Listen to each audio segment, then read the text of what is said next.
Hi friends, Padmas mini കിച്ചണിലേക്ക് എല്ലാവർക്കും സ്വാഗതം. ഇന്ന് വളരെ സ്പൈസിയും ടേസ്റ്റിയുമായ പൊട്ടറ്റോ സ്നാക്സിൻ്റെ റെസിപ്പിയാണ് ഞാനിന്നുണ്ടാക്കുന്നത്. വളരെ ഈസിയായി തന്നെ നമുക്കിത് തയ്യാറാക്കിയെടുക്കാം.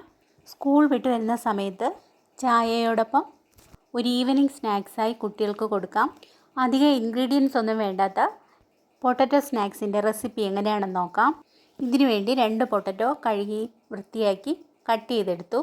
ഇതിലേക്ക് 1/4 സ്പൂൺ മഞ്ഞൾപ്പൊടിയും ആവശ്യത്തിന് ഉപ്പും കുറച്ച് വെള്ളവും ആഡ് ചെയ്ത് മൂടി വെച്ച് വേവിക്കാം.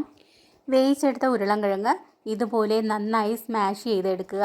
ഈ സമയം ഇനി സബ്സ്ക്രൈബ് ചെയ്യാത്തവരുണ്ടെങ്കിൽ ഒന്ന് സബ്സ്ക്രൈബ് ചെയ്യണേ.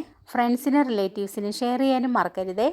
നന്നായി ഉടച്ചെടുത്ത ഉരുളൻകിഴങ്ങിലേക്ക് 1/2 ടേബിൾ സ്പൂൺ കുരുമുളക് പൊടി, ഏകദേശം 2 ടേബിൾ സ്പൂണോളം ചില്ലി ഫ്ലേക്സും കുറച്ച് മല്ലിയില കട്ട് ചെയ്തതും 2 ടേബിൾ സ്പൂൺ കോൺഫ്ലവറും ആഡ് ചെയ്ത് നന്നായി മിക്സ് ചെയ്ത് ഇതുപോലെ കുഴച്ചെടുക്കുക.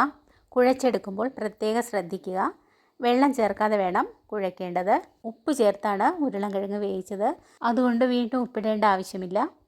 നമ്മുടെ ഉരുളൻകിഴങ്ങ് നന്നായി കുഴച്ചെടുത്തിട്ടുണ്ട്. ഇനി ഇതിൽ നിന്നും കുറച്ചെടുത്ത് ഇതുപോലെ കൈവെള്ളയിൽ വെച്ച് ഉരുട്ടിയെടുത്തതിന് ശേഷം ഒരു കട്ടിംഗ് ബോർഡിൽ വെച്ച് നീളത്തിൽ റോൾ ചെയ്തെടുത്ത് വിരൽ കൊണ്ട് ഒന്ന് പ്രസ് ചെയ്ത് ഇതുപോലെ പരത്തിയെടുക്കാം. അതിനുശേഷം ഒരു കത്തി കൊണ്ട് 5 പീസായി കട്ട് ചെയ്തെടുക്കാം. ഇതിൻ്റെ സൈസ് വലുതായിട്ടോ ചെറുതായിട്ടോ നമുക്ക് ആവശ്യാനുസരണം കട്ട് ചെയ്തെടുക്കാം. ഞാൻ എല്ലാം ഏകദേശം ഒരുപോലെ കട്ട് ചെയ്തെടുത്തിട്ടുണ്ട്. ഇങ്ങനെ തന്നെ കാണാൻ നല്ല ഭംഗിയുണ്ട്. ഇനി നമുക്ക് ആവശ്യം ബ്രെഡാണ്. ഞാൻ 3 ബ്രെഡ് സ്ലൈസ് എടുത്തിട്ടുണ്ട്. ബ്രെഡ് മിക്സിയുടെ ജാറിലിട്ട് നന്നായി പൊടിച്ചെടുത്തതാണിത്. ഇനി ഒരു മുട്ട ഒരു ബൗളിൽ പൊട്ടിച്ചൊഴിച്ച് നന്നായി ബീറ്റ് ചെയ്തെടുക്കാം. ഇനി നമുക്ക് നേരത്തെ കട്ട് ചെയ്തെടുത്ത ഓരോ പീസും ബീറ്റ് ചെയ്ത മുട്ടയിൽ നന്നായി മുക്കിയെടുത്ത് ബ്രെഡ് പൊടിയിൽ നന്നായി പൊതിഞ്ഞ് ഒരു പാത്രത്തിലേക്ക് മാറ്റി വയ്ക്കാം. അടുത്ത പീസും ഇതുപോലെ തന്നെ മുട്ടയിൽ മുക്കി ബ്രെഡ് പൊടിയിൽ പൊതിഞ്ഞെടുത്തിട്ടുണ്ട്. ബാക്കിയുള്ള എല്ലാം ഞാൻ ഇതുപോലെ തന്നെ റെഡിയാക്കി എടുത്തൊരു പാത്രത്തിലേക്ക് മാറ്റിയിട്ടുണ്ട്. ഇങ്ങനെ ഉണ്ടാക്കി പൊതിഞ്ഞെടുത്ത ഉടനെ തന്നെ നമുക്ക് ഫ്രൈ ചെയ്തെടുക്കാം. ഇനി ഒരു കടായി അടുപ്പത്ത് വെച്ച് സ്റ്റൗ ഓൺ ചെയ്ത് ഫ്രൈ ചെയ്യാൻ ആവശ്യത്തിന് എണ്ണ ഒഴിക്കാം. എണ്ണ നന്നായി ഒന്ന് തിളയ്ക്കുമ്പോൾ അതിലേക്ക് ഓരോന്നായി ഇട്ട് കൊടുക്കാം. ഇനി സ്റ്റൗ മീഡിയം ഫ്ലെയിം ആക്കാം. വേവിച്ചെടുത്ത ഉരുളൻകിഴങ്ങ് ആയതുകൊണ്ട് ഒരുപാട് ഫ്രൈ ചെയ്യേണ്ട ആവശ്യമില്ല. പുറം ഭാഗം ഒന്ന് മുരിഞ്ഞാൽ മാത്രം മതി.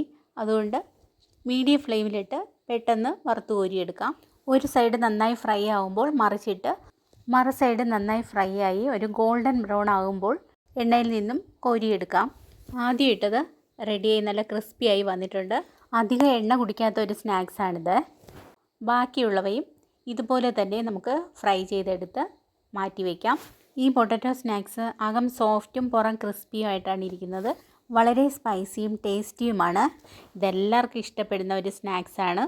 നിങ്ങൾ ഇതുപോലെ തന്നെ ഉണ്ടാക്കി നോക്കുക. ഫീഡ്ബാക്ക് അറിയിക്കാനും മറക്കരുതേ.